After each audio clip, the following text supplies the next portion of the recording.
In this tutorial, I'll show you how to fix something went wrong on YouTube.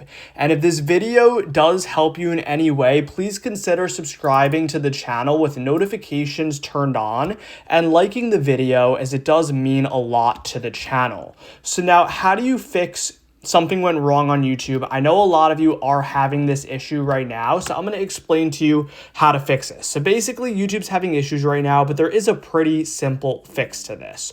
So to go ahead and fix something went wrong on YouTube, what you want to go ahead and do, basically there's a few things. You could either go to your history and you could see videos there, or you could go to the search bar and see videos there.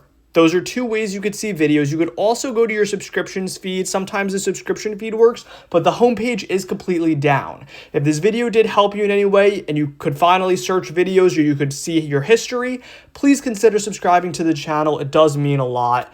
And yeah, that is about it. Hopefully this video did help you in any way, guys. And yeah, guys, have a great day and peace out.